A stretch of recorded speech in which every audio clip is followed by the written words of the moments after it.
Hi guys, I thought I need to share some vocal tips with you. I've been receiving some requests on voice culture, voice training and more videos in that context. So here goes a short video on something that I feel is very important for singing, particularly in the Indian context, whether it's Indian classical music or ghazals or films. In Indian music, in Rag Sangeet, we've got connections between notes that need to be very clear and very apparent so that that emotion is conveyed. So in that sense, we are quite different from a Western sort of ear training or sensibility. Bearing this in mind, let's take an example, okay?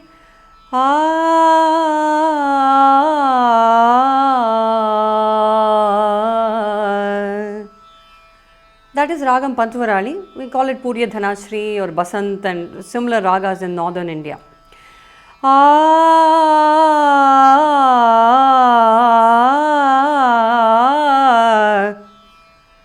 Long phrases like that, there's a connection. Maga, maga, maga, maga, mari, gari, maga, mari, gari, maga, riza. I sang it like 5-6 times.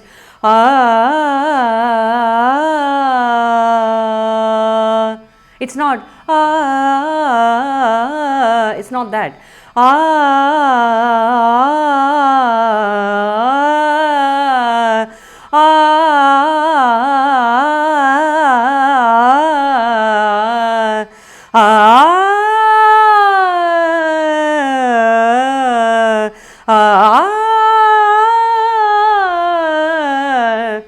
See those connections. It's not abrupt. It's very connected, yet you've got those absences and breath, you know, that whole breath and nasal cavity and vocal cavity relationship happening throughout that phrase.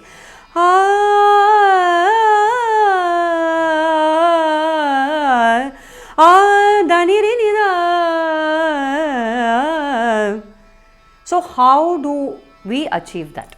Okay, so that is what I'm going to give you a few tips today in this video on how to achieve that continuity and connection between swaras or notes.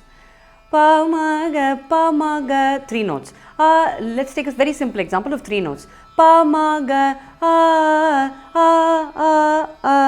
right? So when you sing it staccato, when you bring legato into it,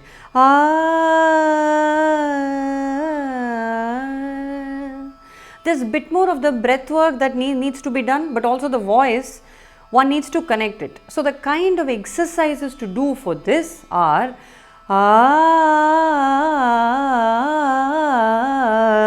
Dart Varise, we call it in Carnatic music, but it's more like when you can envisage it in the way of a jump.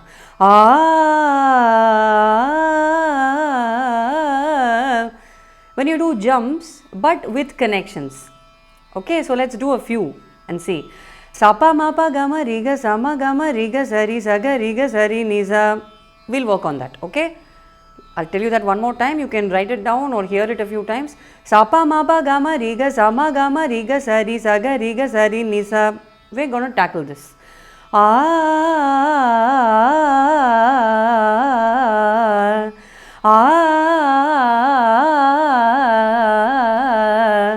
The second phrasing you can sing either Samagama Riga Sari or you can sing Rima Gama Riga Sari. Okay, it's up to you. That won't make a big difference. But the fact is you're going from place A to place E and then going to D and then to C and then to B and then to A. Right? You're navigating a matrix here. And that breath has to be very connected at all times.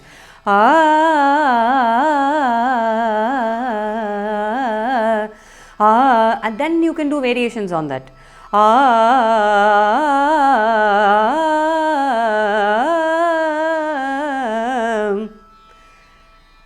The second thing is, while doing this, firstly I told you about the breath, it has to be connected. The second thing is, do not use your jaw to create these movements. It's not it's not that.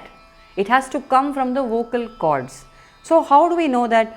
Just slightly keep your mouth open. Do not articulate with your swallowing muscles or your jaw muscles.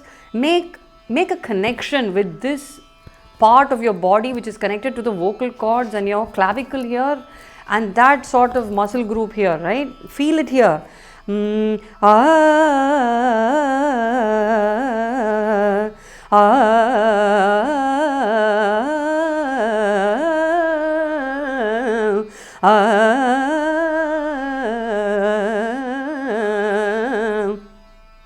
Connect them all from here. So the breath keeps going.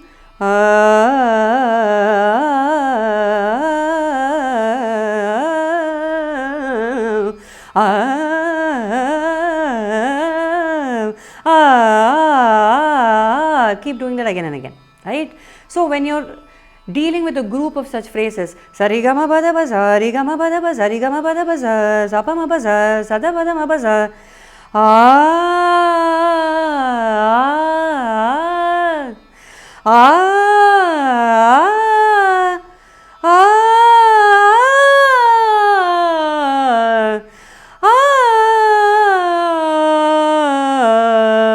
it's important to keep that mouth open and to not clench your jaw and to not feel tension here. Ease it out.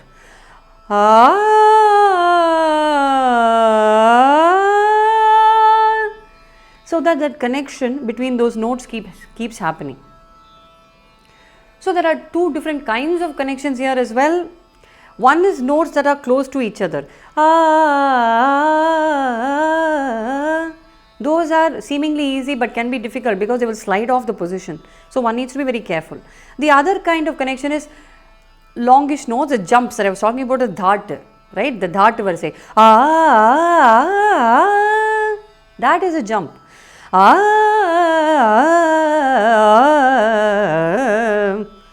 Things like that, one needs to not, that abruptness, right, when you sing it, that shouldn't be there. The connection has to be a little more palpable.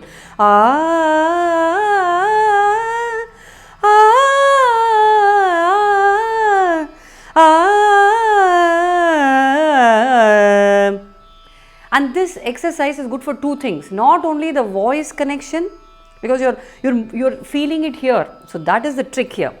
You're feeling it here, the breath keeps moving through it and you're able to navigate one note to another like stepwise without moving your jaw muscle, without having all these swallowing muscles interfere. That's one benefit of this exercise. The second benefit is more of a musical one. It increases your musicality. How does it do that?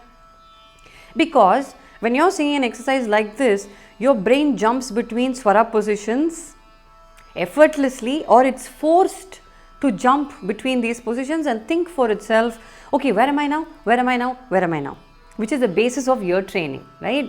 So when you think of complex navigations,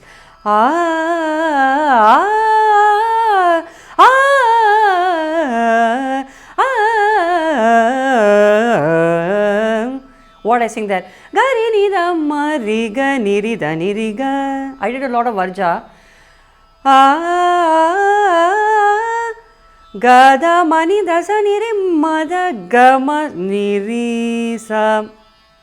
8 typical sort of places, and this is very good for riyaz, very good for practice, because when we are able to lock into those notes that we are just thinking of the note and we are able to lock in, that is a mark of your ear being very ready to listen and to replicate what you hear. So, it's very important from a neuroscience perspective, from what happens in the audiation, that's very important for singers. It's seldom talked about. So, we need to actually attune to what we want to hear first in our brain and then articulate it as dhwani, as sound, right? So, I guess the final tip is to get your shruti right, because the shruti in which you sing, or the key signature which you usually turn to when you practice, that signature, have a steady signature when you're doing the practice, so that you know where to come back, where your home ground is. If you're practicing with a piano or guitars, then that would be a little different, because you will be able to change your key signatures and your tonicity quite easily, and that gives rise to a few more interesting modulations as well, key modulations that you'll be able to do. For instance, sa ma ga re za, this is a pratimadhima, but if we look at a suddhamadhima ragam, let's take a very simple Shankarabharanam, which is a major diatonic. sa ri ga ma pa da ni sa ni da pa ma ga ri za, sa ri ga ma ga ri za ni za ma da ma ga ri ga ma da ma ga ri ga ma da. We change keys there and it sounds like a different region. Ma da da ma ga ri ga ma da da da ma ga ri za, sa ma ga ma da da ma da da, ma da ni sa ni da da ma da da, ri ga ma da da da ma ga ri ga ma ma ga ri za ni ma, sa ma ga ma da ma ga ri za. We can change that and modulate from that into a Vasanta. So, you know, changing the tonicity. And these kind of exercises,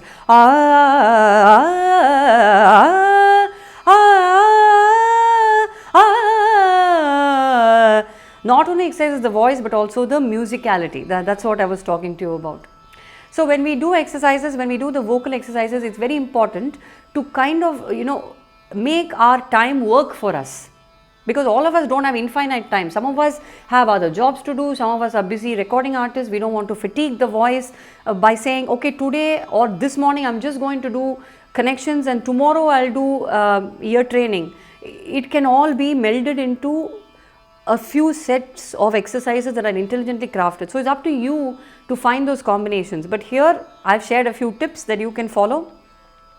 So to have a quick recap, we spoke about how connections are very important in ragam based sangeetam, whether it's North Indian classical music or ghazals or film songs or South Indian classical. We spoke about the connections between notes and the fact that the voice should be connected, the notes, and how the vocal cord needs to create that connection and the breath needs to support that connection without interference from the jaw muscles or, you know, the other muscles that don't need to be there. It's not, none of their business, right? So feel it from here, connect those notes and sing those phrasings, and as you sing those phrasings, think about jumps, about longer jumps, about intelligent jumps, about mind-boggling jumps. Sometimes write them out in a pad, in a piece of paper and try to sing them as you do in ear training exercises, and then you will see that your voice improves by leaps and bounds and your musicality also gallops along with it, because one without the other is like a rudderless boat. You want to move in a good direction. In your musical practice, you need to have direction and intention and the capacity to scaffold it with skill, right? So that was my little sharing with you for today.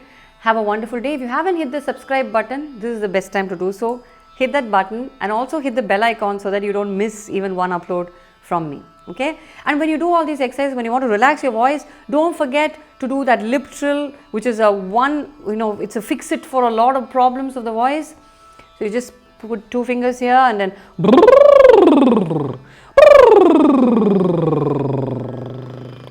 all the way down your range, ease that voice, relax all those muscles and allow the vocal cords to do what they do in their own space. Give them that time and space to do it. Okay.